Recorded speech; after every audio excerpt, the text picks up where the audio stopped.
تخيل مدينة فوق الجبال واتشقت علشانها الجبال. المستحيل اللي المصريين ما يعرفوهوش حاجة مش غريبة عليهم، ما هم اللي شقوا أكبر مانع كان بيتقال إنه مش هيدمروا غير القنبلة النووية. مدينة بتطل على منطقة مهمة وجميلة جدا في البحر الأحمر، مدينة سياحية سكنية شغالة طول السنة، فيها واحدة من أكبر وأحدث الجامعات وهي جامعة الجلالة، وفيها ميناء بحري خاص بيها. اربطوا الأحزمة علشان كالعادة هناخدكم في رحلة داخل المدينة الجديدة ديت. هنشوف كورنيش جبلي واللي بيطل على الجبل والبحر في نفس الوقت، وهنتعرف على كل جزء في المدينة ديت، وكمان هنقضي اليوم على البحر، وهنقول لكم عن الشواطئ القريبة اللي ممكن تدخلوها وتقضوا اليوم فيها وتخيموا كمان من غير ما تدفعوا ولا جنيه.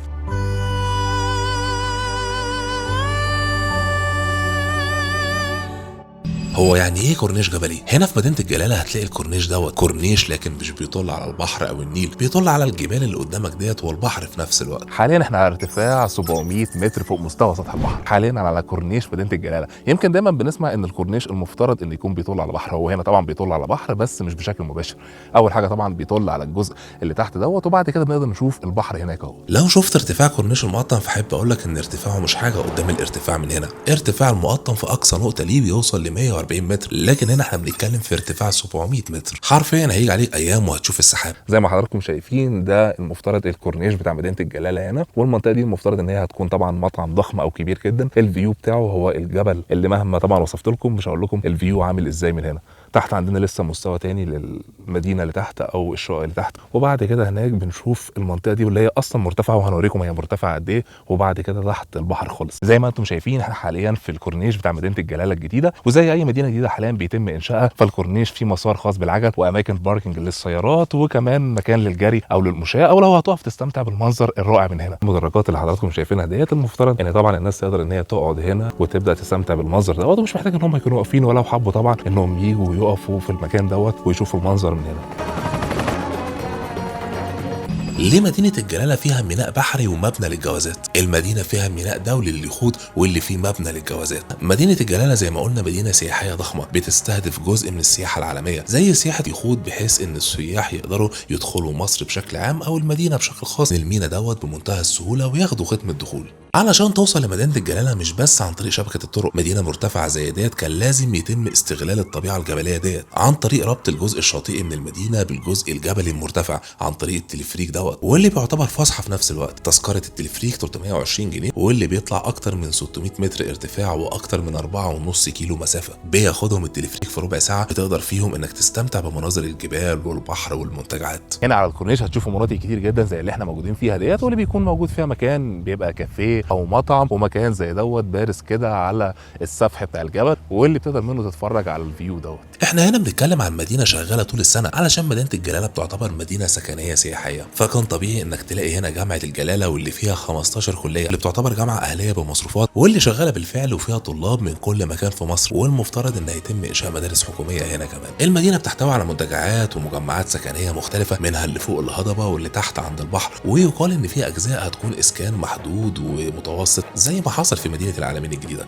كل اللي اتبنى في المدينة دوت بيعتبر نقطة في بحر حرفيا، مساحات اراضي ضخمة، الطرق بتاعتها جاهزة، وكمان مرافق المدينة جاهزة. تخيل مدينة زي ديت فيها فرص توسع افقية ورأسية على يمين وشمال الجبال ديت وتحت وفوق كمان. انشاء مدينة زي ديت كالعادة محتاج طريق يربطها بكل حاجة، مش بس علشان اللي هيسكن فيها، كمان انشاء المدينة اصلا محتاج طريق. علشان كده اتعمل طريق الجلالة اللي طوله اكتر من 80 كيلو، وبيعتبر بديل مهم جدا وسريع لطريق السخنة الساحلي، واللي مش بس بيخدم على مدينة الجلالة، لا كمان بيخدم على الغردقة والجونة ومرسى علم وجزء من محافظات الصعيد. انشاء طريق زي دوت ما كانش سهل، وده علشان الطريق اتحفر حرفيا في وسط الجبال وعلى ارتفاعات ضخمة جدا وصلت ل 700 متر فوق مستوى سطح البحر. هتستمتع جدا وانت ماشي في وسط الجبال ديت وعلى الارتفاع دوت. المدينة ليها جزء شاطئي زي ما قلنا، واللي فيه فندق الجلالة دوت والاكوا بارك. علشان نقضي اليوم على البحر اللي هنا كان في فندق الجلالة واللي فيها اكوا بارك زي ما قلنا، كان ممكن ندخل ونقضي اليوم هنا، لكن لو تفتكروا لما صورنا حلقة العالمين الجديدة دورنا على شاطئ مجاني بالكامل، علشان كده كان خيارنا ان احنا نروح شاطئ بعد الجلالة بشوية، لكن مفتوح ومجاني اي حد يقدر يدخله، بحيث ان الخروج او السفرية تكون في متناول الجميع. وفي حلقة تانية باذن الله هنصور ليكم منتجع الجلالة بالكامل، هنقول لكم على اماكن الشواطئ المفتوحة اللي مش محتاج انك تدفع علشان تدخلها، وازاي تلاقي خدمات فيها. مش بس كده، احنا كمان هنخيم في الطبيعة الساحرة ديت. تخيل تخيم وتشوي وتاكل قدام الفيو دوت.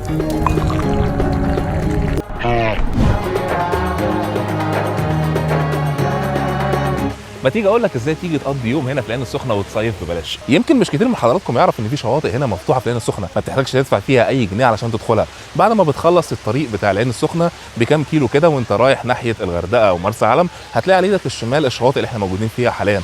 الشواطئ طبعا مفتوحه، بتقدر ان انت تيجي وتركن عربيتك هنا بره، وفي بعض الشواطئ اللي تقدر تدخل عربيتك جوه بحيث انك تعمل كامبينج لو محتاج تشوي زي ما هتشوفوا معانا باقي اليوم ان شاء الله. خلي بالك ان الشواطئ المفتوحه زي ديت ما بيكونش فيها منقذين ولا خدمات، لكن الشاطئ دوت قدامه بالظبط مجموعه المحلات ديت واللي فيها حمام وكافيه وسوبر ماركت لو احتجت اي حاجه ومطعم سمك كمان، لكن حاول تجيب حاجتك معاك. قدام الشاطئ هنا لو احتجت اي حاجه عندك محلات تقدر تشتري منها اللي انت محتاجه كله، وكمان مطاعم اعتقد بتسوي سمك زي ما انتم متعودين معانا. احنا مش بس بنحاول ننقل لكم الاماكن اللي هي بتبقى غاليه او للاغنياء بس، بنحاول ننقل لكم تنوع بحيث ان اي حد يقدر حسب مستواه المادي انه برضه يصيف وانه يروح اي مكان نفسه يروح. لون الميه ومستوى نظافتها زي ما باين قدام حضراتكم جميله جدا، وهنبدا ننزل ونصور لكم البحر والميه من جوه عاملين ازاي.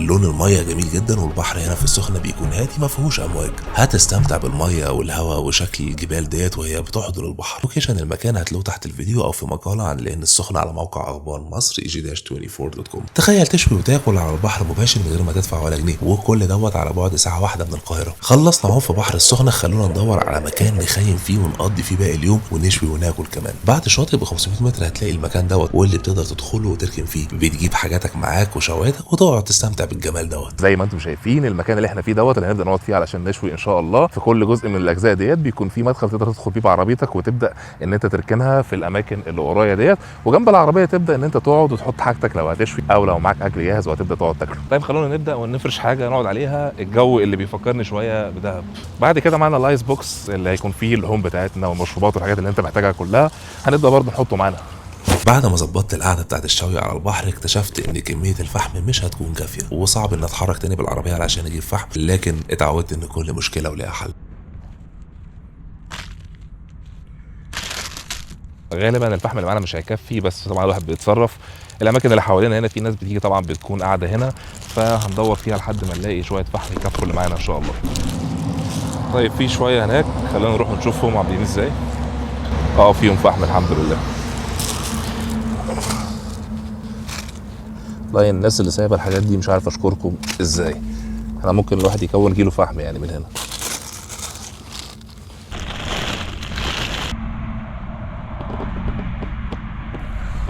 المشكله ان مش معايا شبكه، فطبعا كان الواحد لازم يتصرف، علشان كده استخدمنا اطباق الفويل اللي هي كانت موجوده بطبيعتها الحمد لله.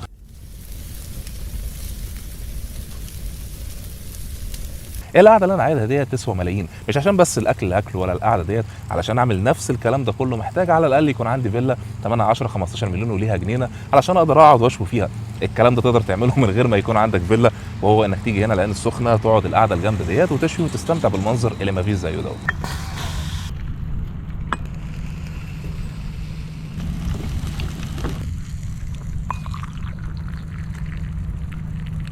وطالما قاعده جامده زي ديت قدام البحر ومعانا فحم، فكان طبيعي نعمل كوبايه الشاي ديت.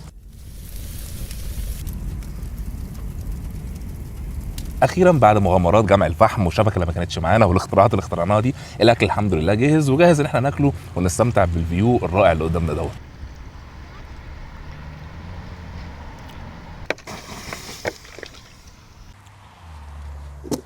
الفحم بعد ما طفيناه نحاول ان احنا برضه نسيبه هنا يمكن حد يرجع يحتاجه. في نهايه اليوم الجامد دوت العين السخنه فعلا غيرت وجهه نظري عنها. يمكن طول الوقت كانت بالنسبه لي هي مجرد ريست تعدي عليه وما احبش ان انا اسكن فيه او ان انا اقضي فيه ايام، لكن بالنسبه لي حاليا ممكن اجي اقضي يوم زي كده، انزل البحر واستمتع بيه واجي مكان زي دوت واقعد واشوي. يوم فعلا مختلف، حاولوا تجربوه.